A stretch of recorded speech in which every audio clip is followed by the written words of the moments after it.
So this is data that we want to analyze. Yes, this data is a combination of online and physical store. So the customer who is running this business, he is receiving orders in two ways. One from his website, another one is from his physical store. So that's the reason here we have a combination of order priority and so some inventory information and all this stuff. Let's see one by one. So here we got a row ID. Row ID is nothing but it's sequentially generated row ID. So for each row, this is a formulated and in the database itself it's being generated. So that is row ID. So there is no any logical connection between the transaction that happened and the row. It's just in the database. It's being generated by for each and every row. And then coming to the order ID. Say, let's do some data filters and all. So here we have an order priority. So we have around 5 order priorities here. The people when they are placing order, or maybe they may visit physical store and they place the order and they might ask the product to be delivered in coming to 2 hours or 3 hours or 4 hours. So what is that priority? Order priority, a critical, high, low, medium, or not specified. Some customers they say nothing. So these are the various order priorities that we have in the database. And the next is discount. So discount on the order that they placed. We have order ID here. Here we got the order ID. So we will discuss about order ID. So this discount is calculated on the order ID that placed. And this is unit price. Unit price of in one order. Say example, if you have a one order,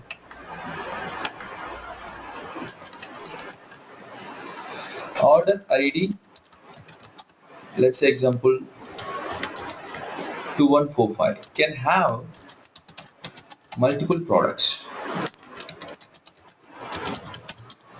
but order ID is same and unique, but order ID can have multiple products.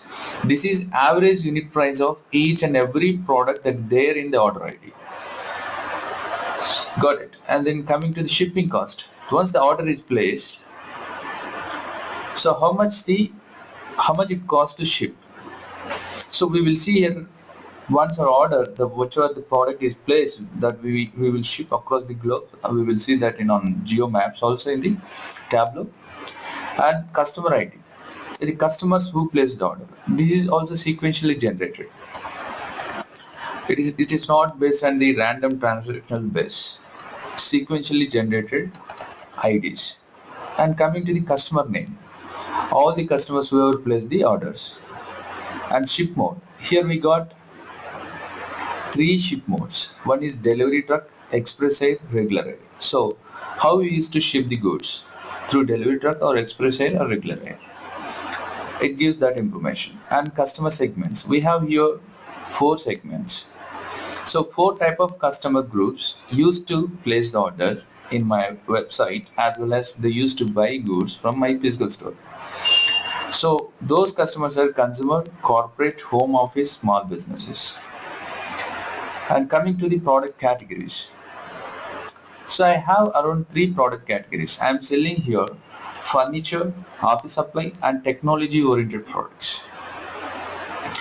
And subcategories, I have around 17 subcategories under the 3 categories. So appliances and bookcases, chairmans, I have various subcategories here. And coming to the product container, so right, the product container is nothing but, say example, if we have a pulses can keep in a jumbo box, a jumbo drum, like that. The rice can keep in jumbo drum. So where do you maintain these products that you bought in inventory? So whether do you maintain in small box or small pack or bag or large box, it gives that information.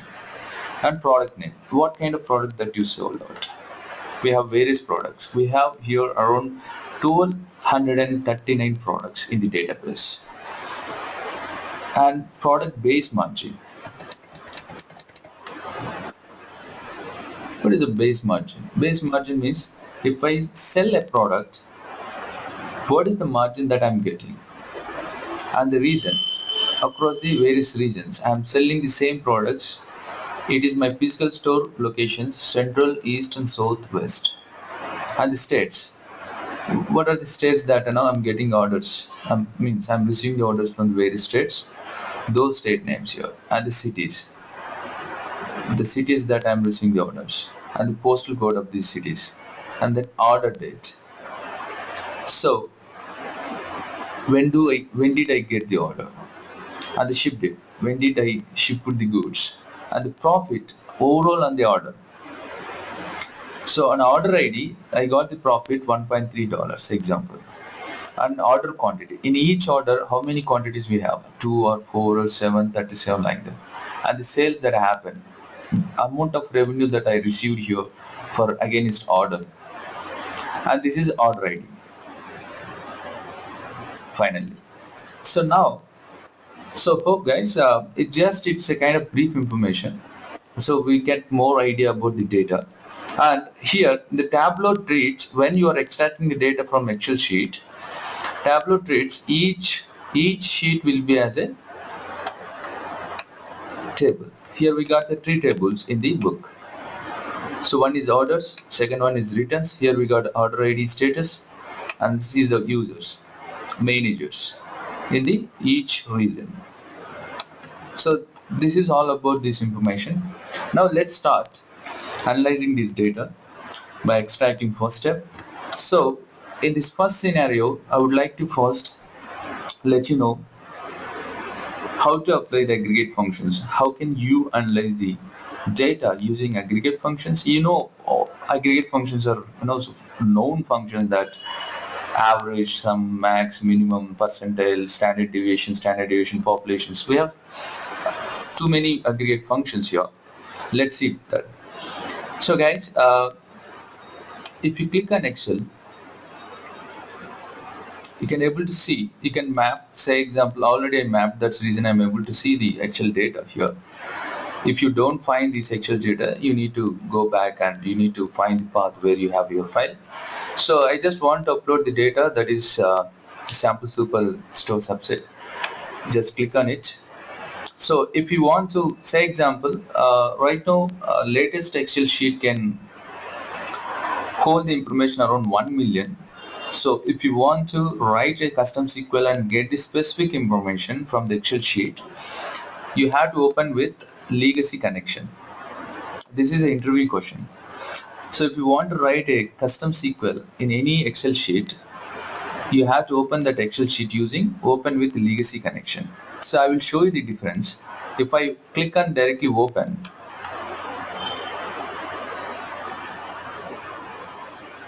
data is loading.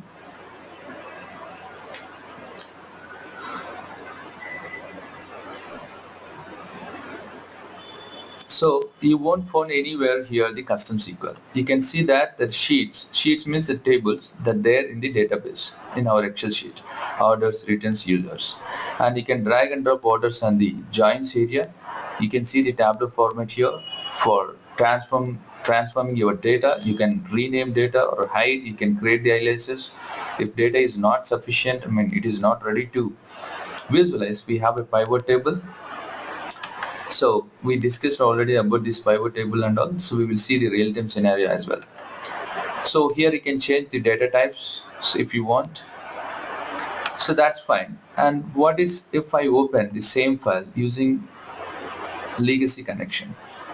Say I can click here, click on Excel, select the sample superstore subset and click here, open with the legacy connection.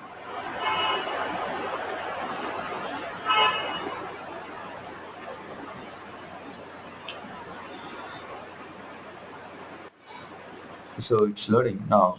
See guys, here you can see the new custom SQL. So you can click here and you can write here custom SQL and you can insert the parameters. These are dynamic parameters In the database, we will let you know. I'll let you know how to use these dynamic parameters in the custom SQL. So that is the difference between the open and open with legacy connection. So now you can take the orders onto the join area, and if you want to join two tables, you can take the return also. In the orders and the returns, we have common IDs, order ID, and we have 4 different joins here: inner, left, right, and full outer join. We will discuss about these joins in the set class. Sets also got the various sets, so that I can cover these topics over there. So as of now, let us focus only on orders information. The same similar way we can make the joins on various tables. And guys, remember here, so in the first class, as I discussed, you will get the requirement document also, like from your senior business analyst. Data can have data will be in the tables,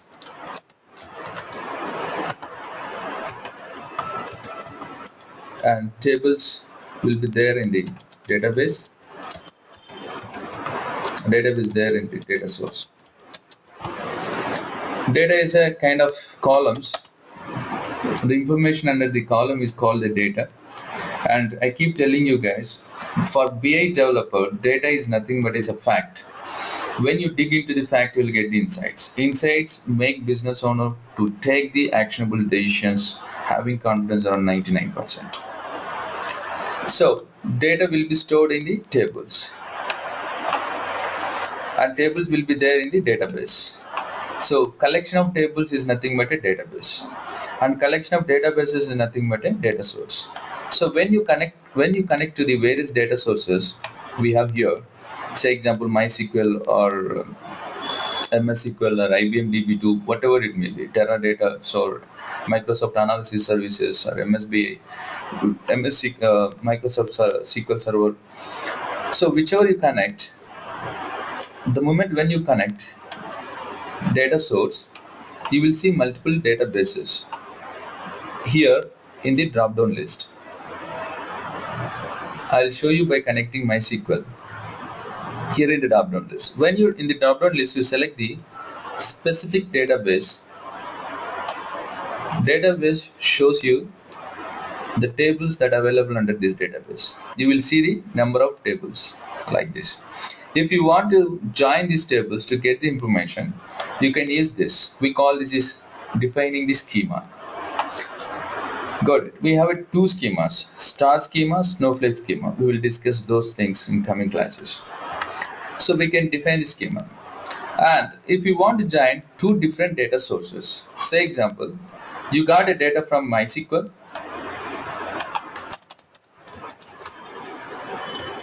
and some data from MS SQL. So if you want to analyze this data parallelly, simultaneously, so that concept is called in Tableau data blending.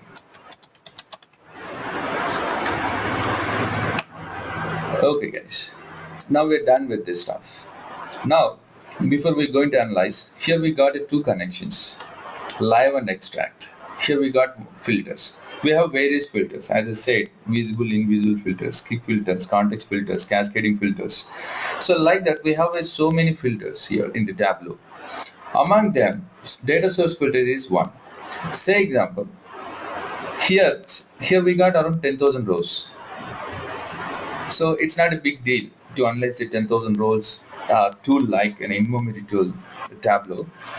So if you find here the data which is very huge, say example 2 millions, 3 millions, then you can apply the data filters here. This data source filter comes under the invisible filter. End user or any developer cannot view this filter because it won't appear. So here I can set up the filter. Say example, if I take the customer ID, or else let's take sales. Click on it. So it will ask you sales. Example, I want sales that are done between $10,000 to $100,000. So I will get the data which is a sale that happened between the $10,000 to the $100,000. So I never see the data which is less than $10,000 or greater than the $100,000. So these kind of filters you can apply before you're extracting the data onto the Tableau and start analyzing it. So that's the reason this filter is called data source level filter, and you will get an interview question asking about what is mean by data source filter and what is live connection and extract connection. Live, guys. Live connection means it never take the data into the Tableau. So it will have the path, so where we got it and everything. So let me go inside. Here I got the data that we extracted. Say the moment when I extract the subcategory onto the row shelf, these requests will go to the file where I stored and it get the information. And in the same similar way, I have an Excel sheet here. If the same Excel sheet may be accessing by the 100 people, they keep entering the data, this live information is going to be appear here in the product categories and all this stuff. So what is the use and what is the drawback and benefit of the live connection? Because same as I said, when 100 people or 1000 people accessing the same Excel sheet and they're entering the data, and the same Excel sheet is going to be accessed by your Tableau also because of your live connection. So the performance is going to be down because so many concurrent users already using the same file. That same file you are accessing live, so the performance is going to be down. And just think about servers, data sources, like you have a MS SQL. So you might working in a big MNC company, the same MS SQL or same Teradata is being accessed by the around 10,000 people, and you are also, your system also, so communicating with the same server, so the performance is going to be down. That is the drawback of the live connection. And what is the plus? What is the benefit that I will get if it is a live? The benefit you get is you will see the live information on your designed created views. That is the only benefit that you get. And coming to the extract, see, when you click on live and when you click on sheet 1, so you can easily navigate the things here without saving any files. But when I click on extract, it will ask you edit. When I click on edit, I will let you know the stuff here while we are working with publishing and all. So while we are publishing any dashboard that we created onto the server, we used to give the schedulings. So here we can have incremental refresh schedulings and all the stuff. So these can be discussed in the server class. As of now, understand this extract. Extract is nothing but it will extract the data into the Tableau. So there is no connection between your live file and this data. So the data is with your Tableau. So the performance and everything is very high. It need not to go and communicate any file. In the live, I'm sorry guys.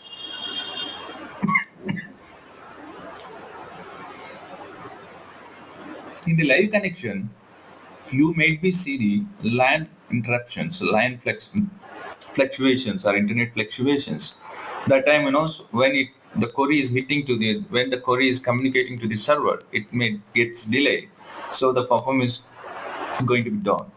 So in the extract, the file and the data and everything within the Tableau in memory, means in a RAM. So the performance is very high. So the moment when you press extract and click on sheet 1, it will ask you first save the file. So the file is TDE. So we have around 9 extensions in the Tableau.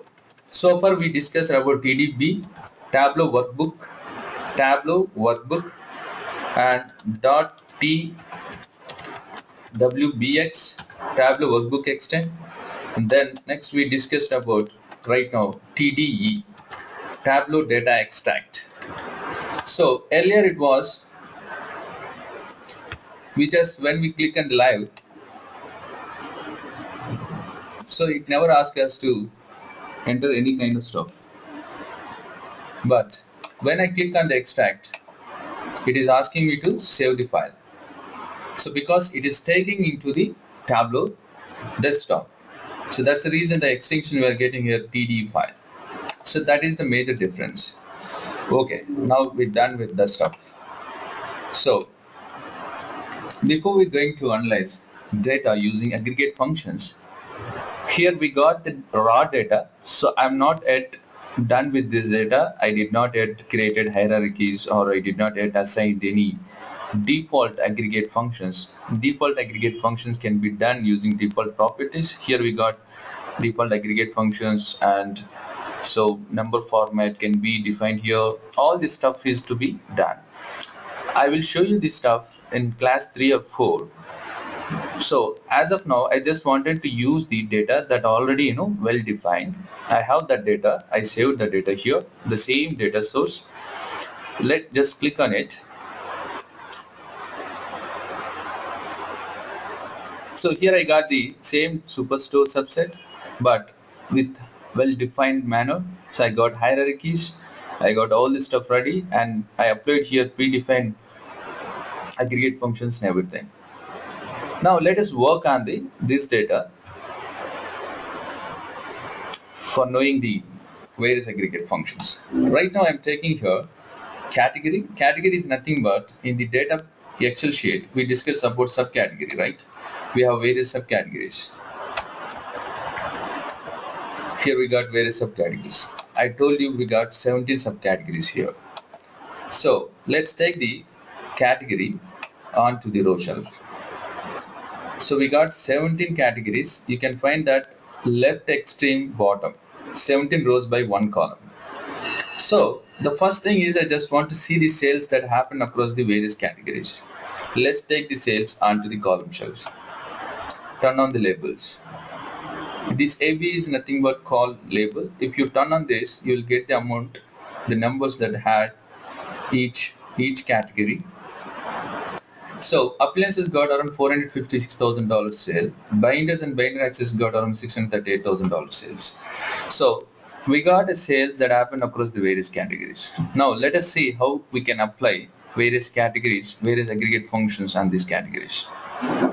Guys, hold your control key on the laptop or any your desktop system and just copy these sales beside it.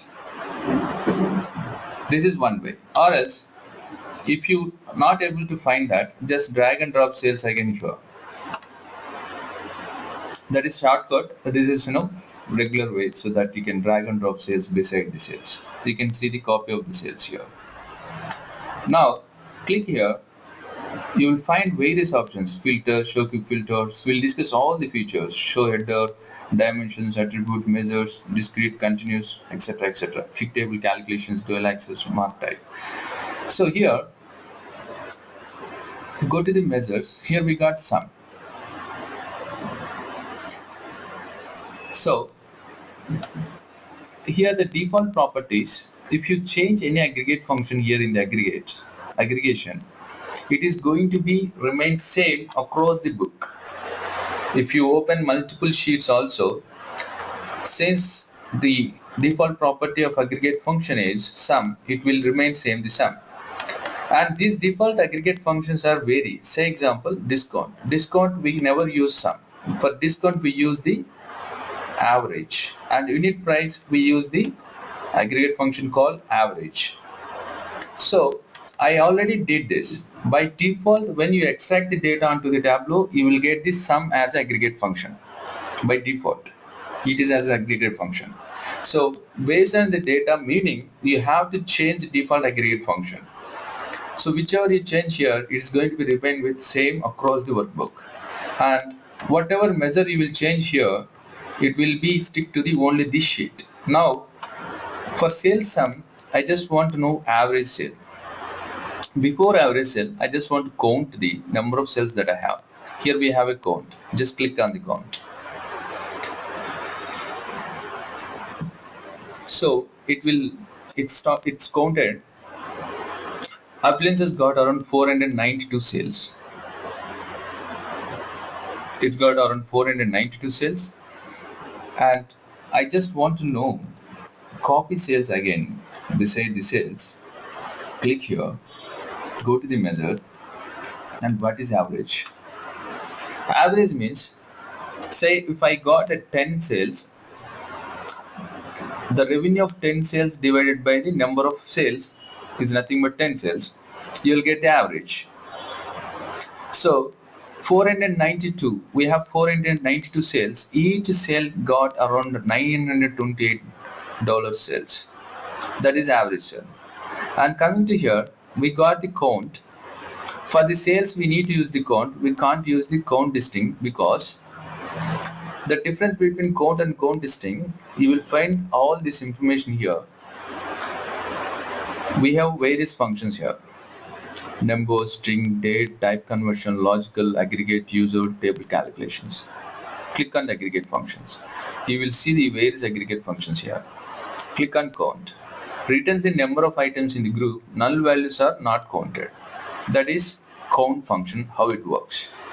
And click on the count distincts. Returns the number of distinct items in the group. Distinct means it never counts repeated items. It counts repeated items only once, and it never counts the null values. So that is the difference between count and count distincts. So we can have a number of sales that happen with the same value in the sales, right? Maybe 100 people bought some goods at cost of $1.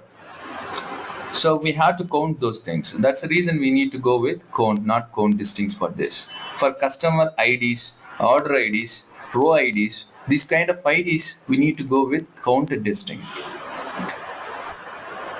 Now, so let's move on to the next measure, that is median. What is median? Median is a middle value. As I told, we have around 492 sales that happen. So let's count it again. We have 492 sales in the appliances. In the 492 sales, we have middle value is $340. It means there are 50% of the customers spending less than $340 in the appliances category, and 50% of the people are spending more than $340. So how we will calculate median? Median is a statistical function. For example, let's say here we got a data set called X. It's got value 13, 18, 13, 14, 16, 14, 21. So guys, remember here, if you want to apply any statistical function on any given data, first you need to make data sort, least to highest. This is very important. We will apply a number of statistical functions in our data sets in coming classes. So whenever we apply any statistical function on this data set, so we need not to do that, but we need to know that, because the system is, by pressing a single button, you'll get the result. If you know that how it is working, you can break these few logics in the formulas itself. So first I'm making it sort. First is 13, then 13, then 14, then 14, 16, 18, 21. So here I got around 9 values, odd number. So there are 9 numbers in the list. So the middle one will be the 9 plus 1 divided by 2. So fifth number is the middle one. It's around 14. So what if we have a here even number 10? Instead of 9, if we have a 10, this one should become 2. So 10 plus 2 divided by 2, 6. The sixth number is going to be middle value. So the median works like that. Now it's giving us $340. It's fine. So by this value, we can say the 50% of the people are buying less than $340, and rest of the people are buying more than $340. Now I just want to do one more thing. Just copy this count here and let me know what is the minimum sale that I am receiving in the categories and other things. Here we have a minimum. Just click on the minimum, and I would like to find even the maximum also. Click here, find the maximum. So here we have a count. Total sales we have 492. Minimum sale that I received in appliances is $9, in binders is $2. Here we got in a rubber bands we got $1. So this is a minimum sale that we received in each and every category. This is medium sale, the mid of the sale, mid value of the in the given data set. This is the maximum number that we got. So 50% of the users falling between $9 to $340. The rest of the 50% users falling $340 to the $90,000 in the appliances. The same similar way we can start analyzing the data here. How the users are falling between the two values. And now we are done with sum, average, median, count, distinct, minimum, maximum. What is the percentile? How we will calculate the percentile? Here we got 5%, 10, 25, 50, 75, 90, 95. So you might know the percentile. So we have so many aggregate functions here. So regarding standard deviation, population, variance populations, we will see these things in control charts. So we will stop these aggregate functions at the percentile and then we will move on to the calculated fields. So the percentile means, I'll give an example. Say I have a group called a data set called age. In this age, I had a age group of all the citizens in India. Example, the age group always starts with 0 and 10, 20, 30, 40 and 100 at the maximum 110. Say if I start applying the percentile to this age group, example 30th got 50th PCT is nothing but percentile. It means percentile is a statistical analysis. That's the reason by default I got the data sorted here 0 to 110. It's not random. So 50th percentile means there are 50% of the citizens age less than or equal to age 30. The 50% of the citizens age less than or equal to age 30. That is the meaning of the percentile. So let us see that. So you will get a good idea. So I am giving here the formula and everything. So I will tell you the reason why I am giving you the formula. So here in the Tableau you can just click the one single button to get to whatever the percentile you want here. But it's important to know the formula as well. So the percentile formula is here 100 I minus 0.5. 0.5 is nothing but 1 by 2 and n number of values in the given data set.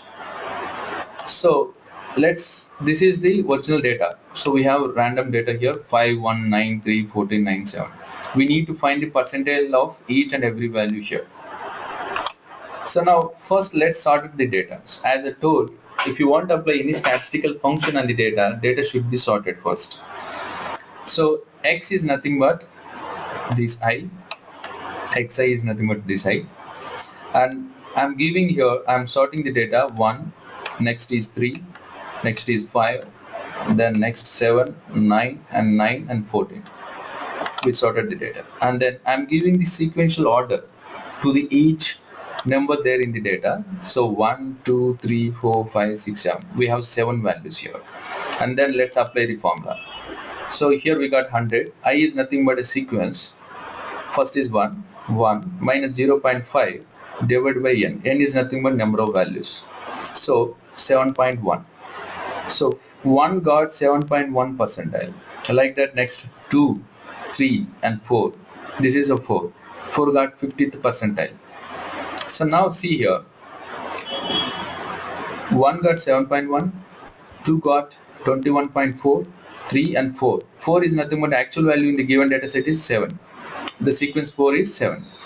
I mean, it's got 50th percentile. It means there are 50% values in the given data sets less than or equal to 7. You can find minimum less than or equal to value 7 or 50% values. That is the meaning of percentile. So this is how we need to calculate the percentile, and the need of the calculating is percentile because here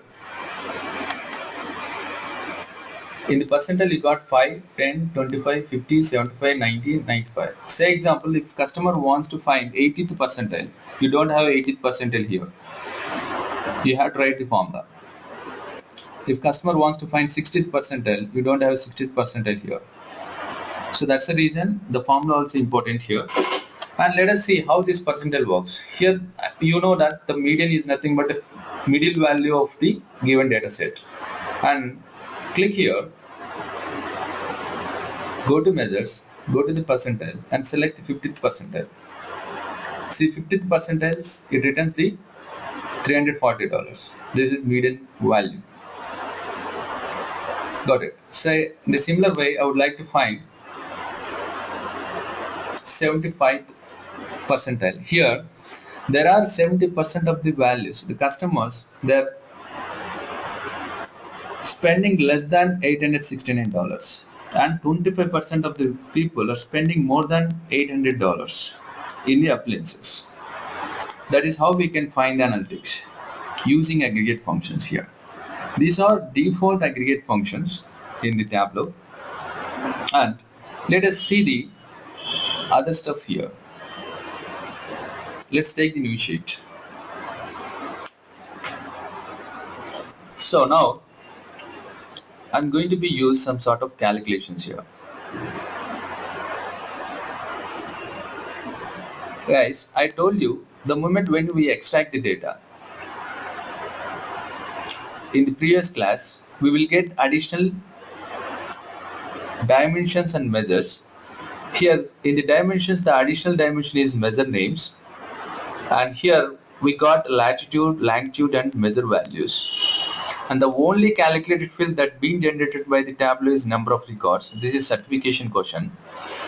So let us see in this class how these measure names and measure values help us to analyze the data. So here I am using few shortcuts. If I drag and drop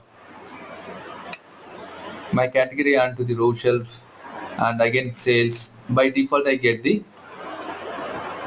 bar chart, horizontal bar chart, and we came to know that yesterday we can change these marks, from bar chart to the area and line and various things and pie and etc, etc.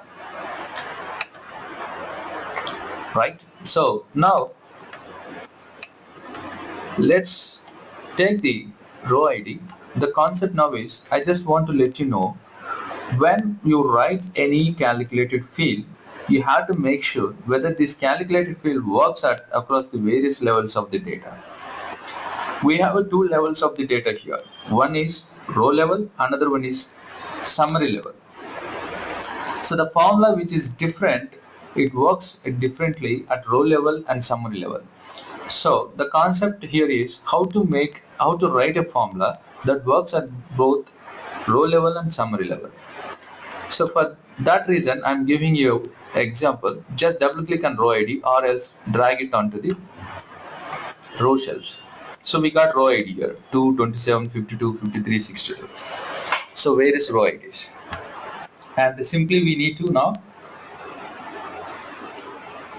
I want to know the sale that happened across the each and every row. You can drag and drop sale here.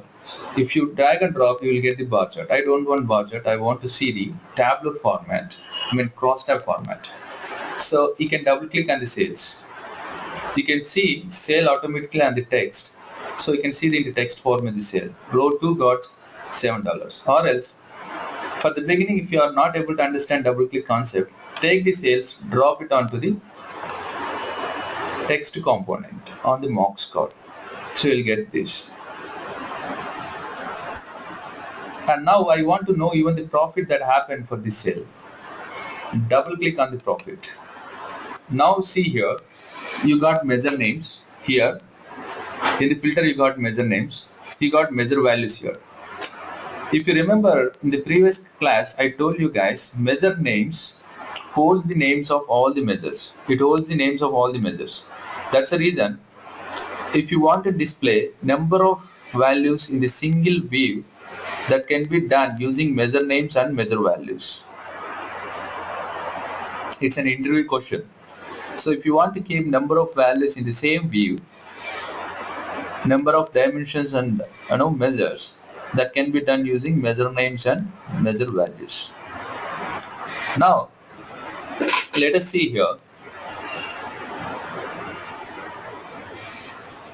If I want to add a discount also, so click here,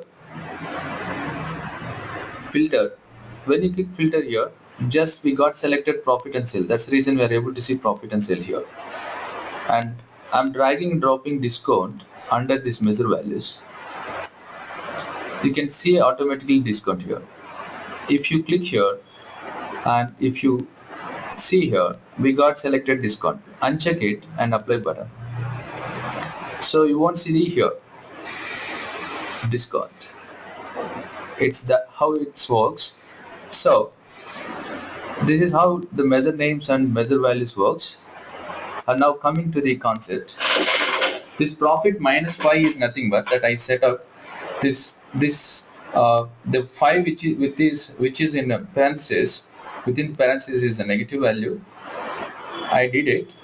Click on the profit, go to the default properties and number format. In the number format we have a custom currency.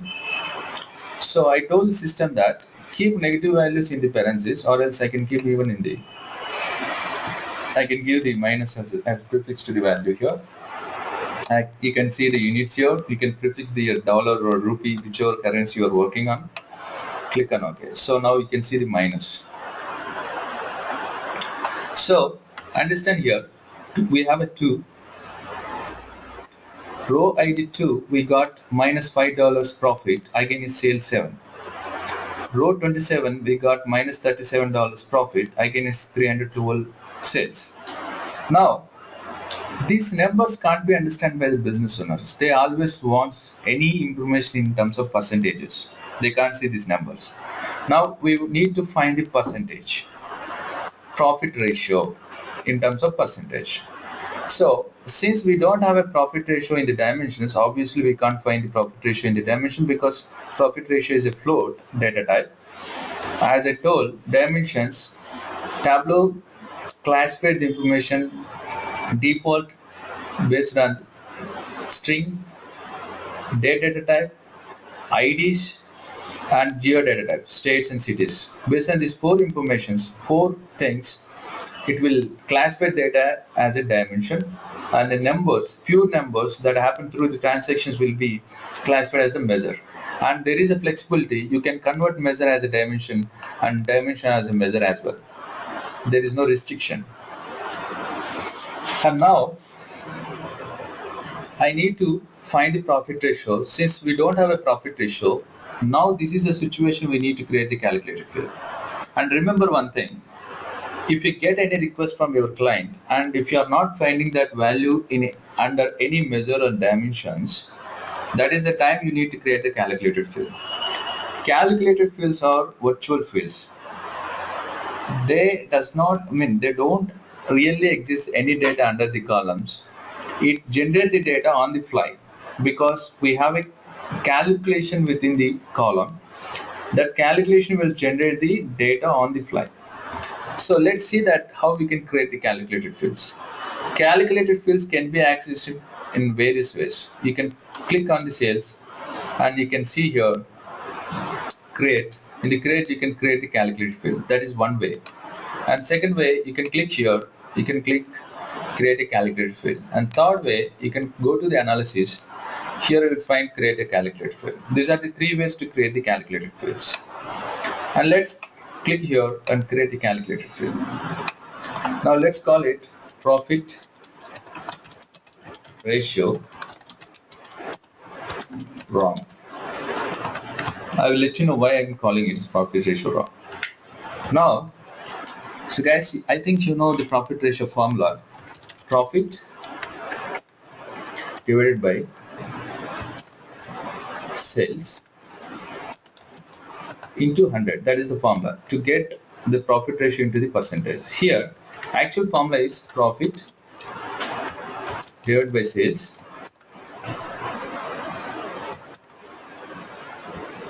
into 100. It's the formula. So whichever value you keep so prefix to this forward slash, it is going to be like it works like a comment. So if you eliminate this square bracket, this is syntax, you will get the error. The calculation contains error.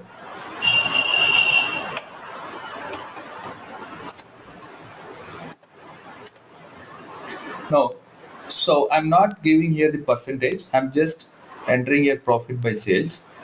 Just click on OK. Since I did not give here any percentages, if you click on profit ratio, if you double click on profit ratio, you can see combination of ones and zeros here. So because I did not yet convert it into the percentage, let's convert into the percentage. Click here, go to the default properties. As a cell, we have a number format. In the number format, we have percentage. Remove the decimals. I hate decimals basically. So keep this 0. Click on OK. Now see the profit ratio. At row 2, the profit ratio is minus 67. That is true. We got sales 7 and minus 5.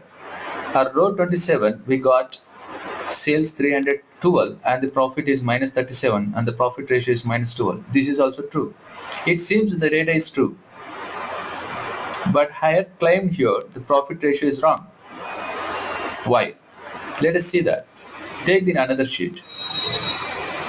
Double click on the category. The next double click on the sales.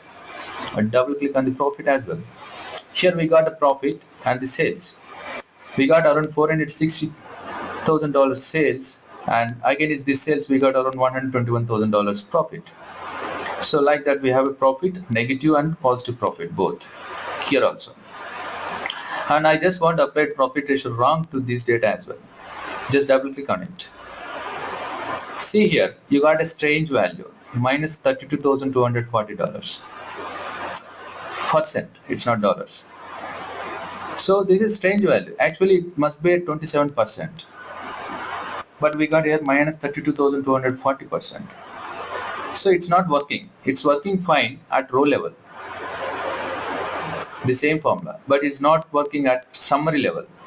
Row level means under row 2, we will have only one value, either that is profit or sale. But in the summary, appliances can have a multiple sales under it. So it can have multiple profits.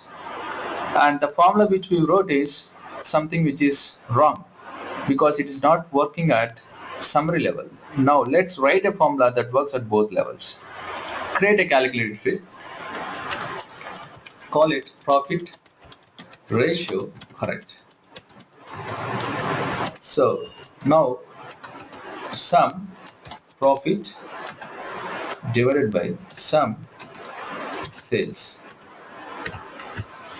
The calculation is valid because now I'm summing all the profits under the appliances, summing all the sales under the appliances. Now I divide profit by sales and I will apply percentage in the properties. Just click on OK.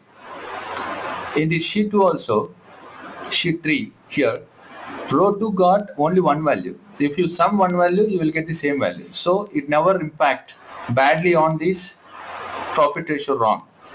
So it will also give the correct answer since we have a single value under the row 2. Let's click on the OK. So go to here, default properties, number format, change the percentage, make the decimals 0, click on OK. And click on the profit ratio correct. So here we got profit ratio wrong and profit ratio correct. So both are equal. So profit ratio correct is working at row level. And let us check it at category level. Double click on profit ratio correct. So see here, we got 27%. This is right answer. 35% and 14, 18, 20, all this stuff. Got it.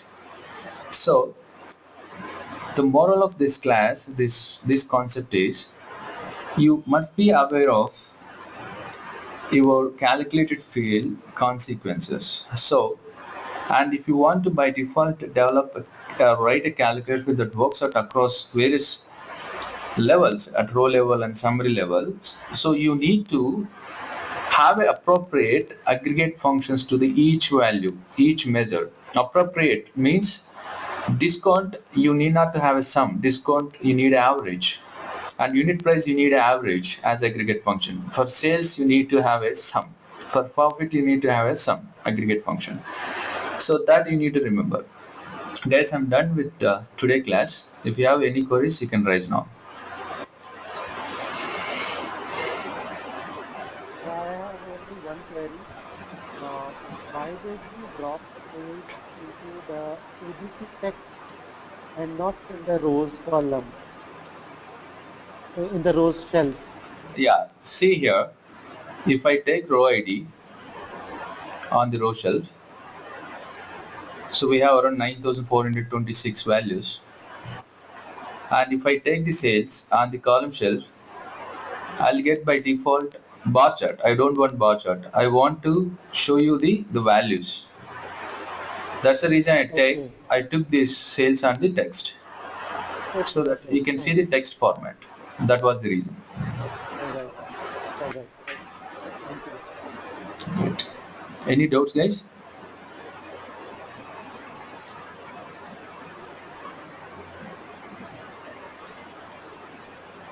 Okay, guys, I'm stopping the recording.